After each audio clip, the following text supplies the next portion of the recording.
Selamat pagi saudara-saudara yang terkasih di dalam Tuhan Yesus Kristus. Kembali kita berjumpa di pagi hari yang indah ini, tanggal 30 Agustus 2021.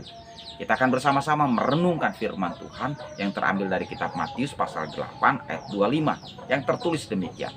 Maka datanglah murid-muridnya membangunkan dia, katanya, "Tuhan, tolonglah, kita binasa." Kita teringat saat kita masih kecil, bila kita sedang melakukan suatu hal, kita merasa bisa, maka kita tidak memerlukan pertolongan orang lain. Namun bila kita sudah tidak dapat melakukannya sendiri, maka kita akan memanggil orang yang dapat menolong kita. Ternyata hal itu terjadi bukan hanya saat kita masih kecil, tetapi saat kita remaja, dewasa, bahkan hingga tua sekarang ini. Kadang-kadang atau bahkan seringkali kita merasa seperti itu, merasa mampu dan melakukannya sendiri. Karena terbersit dalam hati kita, loh, aku ini bisa. Namun bila terjadi kegagalan, maka kita mencari bantuan. Bahkan kita mendesak bantuan itu harus mau untuk menolong diri kita. Pemaksaan kehendak terjadi untuk memenuhi kehendak kita.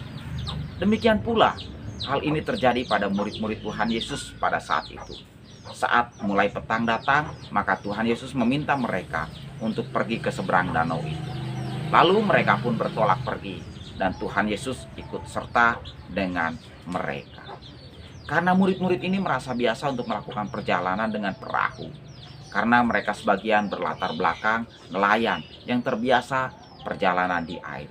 Sehingga mereka beranggapan biasalah perjalanan tersebut.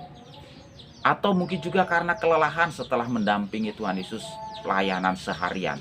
Sehingga mereka pada saat itu hanya berdiam diri, tidak bercakap-cakap lagi dengan Tuhan.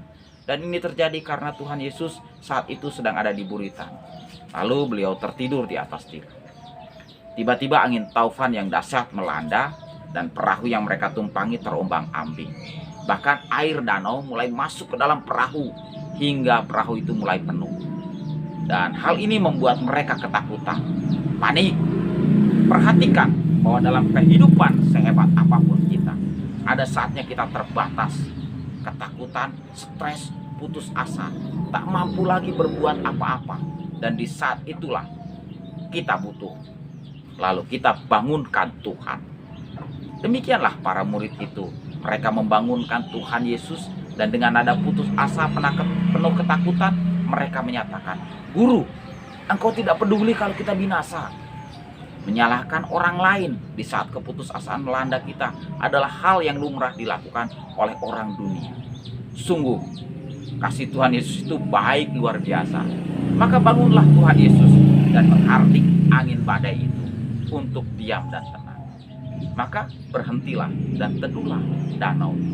Mari perhatikan bagaimana Tuhan Yesus yang saat itu diabaikan, lalu dibangunkan karena dibutuhkan, bahkan disalahkan. Tetapi karena kasihnya, maka ditolongnyalah para muridnya itu, dan selamatlah mereka semua. Penerapan dalam kehidupan kita sehari-hari.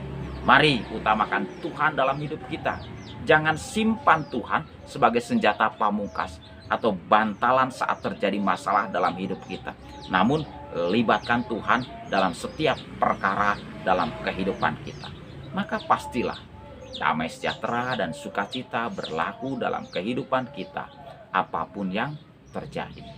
Jangan hanya membangunkan atau melibatkan Tuhan saat kita sedang terpojok atau sudah tidak ada jalan. Namun libatkan Tuhan dalam setiap proses kehidupan kita. Dari awal perjalanan sampai akhir kehidupan kita. Sebagai bagian akhir renungan kita pagi hari ini, mari kita berdoa.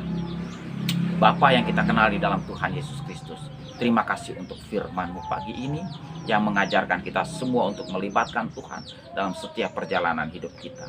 Biarlah kita selalu berjalan bersama dengan Tuhan Yesus dalam setiap langkah kehidupan kita, karena kita tahu bahwa kasih Tuhan itu luar biasa baiknya bagi kita semua. Tuntunan, bimbingan, pemeliharaan, dan penjagaan Tuhan senantiasa hadir bagi kita umatnya. Maka ajarlah kita untuk percaya sepenuhnya pada Engkau ya Tuhan Yesus Kristus. Dan marilah Roh Kudus bimbing kita dalam kehidupan kita, sehingga sampai saat kita kembali kepada Tuhan. Terima kasih ya Bapa. Biarlah kasih karunia, damai sejahtera, dan sukacita yang daripada Allah Bapa, Anak dan Roh Kudus akan menyertai kita sekalian dari sekarang sampai selama-lamanya. Dalam nama Tuhan Yesus Kristus kita berdoa dan mengucap syukur. Amin. Tuhan Yesus Kristus memberkati kita semua.